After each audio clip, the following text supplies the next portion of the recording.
Hello, and welcome to Math with Mr. Bill. I'm Bill Anderson, and today I'm going to be working through a series of 6 problems to help one of my students get ready for his exam. Please put questions in the comments below, and feel free to post more problems there as well. On to question number 4. Use the 2-point slope limit process to find the slope of f of x equals the square root of x squared plus 1. In other words, as we did in problem 3, we're going to be using the definition to find the slope of f of x. And this time around, we're not given a specific point. So we're going to find the generic slope. So literally, we'll find the function that makes up the derivative. So I am going to go ahead and define the 2 points that we're going to be working with. And then from there, we'll find the slope, and then we'll take the limit. So let's first define the points. So let's say that point 1, let's say that we've got the point t comma f of t. And then for our second point, we'll just leave it in terms of x. You could use a, there's other things you can use, but let's just leave it as f of x. So what that looks like now is that becomes the point t comma square root of t squared plus 1. And then for point 2, that's going to be x comma the square root of x squared plus 1. So if we go ahead and find the slope between those 2 points, which is the next part of this process, then we should be able to write down the limit to use some algebra to find that derivative. So let's find the slope.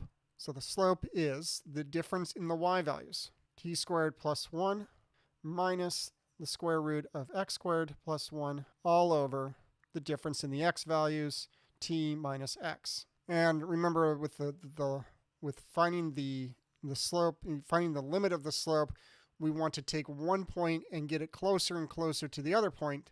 So we're going to be finding the limit now as t goes to x of that slope. Up to this point, we've just filled in what the definition requires of us. And now we've got to use some algebra to help us get to a place where we can do something with this. The method that you can use here is to rationalize the numerator. So just like we've done before, probably done before in pre-calc and algebra 2, we're going to multiply the top and the bottom of this fraction by the conjugate of what's on the top. So the conjugate of square root of t squared plus 1 minus the square root of x squared plus 1 is the square root of t squared plus 1 plus the square root of x squared plus 1. And we're multiplying the bottom by the same thing. So on the top now, we're going to have to FOIL this out. So we're going to take the first term here. So we're going to take this first term and we're going to multiply it by the first term. And we get square root of t squared plus 1 times the square root of t squared plus 1. So that just gives us t squared plus 1. And we'll do the outer. So square root of t squared plus 1 times the square root of x squared plus 1. And if you've done this before, you kind of know what's going to happen. I just want to make sure I spell it all out so that there's no confusion. And then the inner. So the same thing as before, except for a minus. Remember, I got the minus there. And then the last. And just like the first, and that's just going to be the 2 radicals being multiplied together, so the radicals go away, and we're left with x squared plus 1. On the bottom, we have t minus x times t squared plus 1 plus x squared plus 1. And don't forget to include the limit. Okay, so now what? Well, those 2 middle terms are the same, but they're the opposite. So those will cancel. They'll add together to 0. And then from the other 2, if we look at what we have plus 1 here and then minus 1 here. So when those add together, those will go away. So plus 1 minus plus 1 leaves us with just now t squared minus x squared. So in the numerator, we'll have t squared minus x squared all over t minus x times the sum of the square root of t squared plus 1 plus the square root of x squared plus 1. So remember the thing that we're trying to do with the limit. We're trying to plug in the value that in this case, our t value is approaching. We're approaching x. So what we would like to do is we'd like to be able to plug in x for t wherever we are, wherever there's a t. Right now we can't do that because if I plug x into here, I'm going to get a 0, and so I'm going to be dividing by 0, and that's not going to work. And so I can't do that. So I need to get rid of that t minus x on the bottom. Fortunately, on the top, I have the difference of squares. And so that needs to be factored.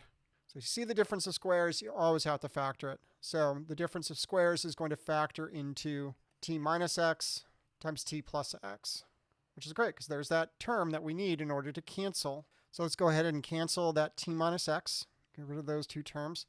And now we're in a really good position because now I can plug x in and I'm going to get a meaningful answer. So I'm going to go ahead and do that because now I can. As soon as I get rid of that problem and I can plug in x, go ahead and do so.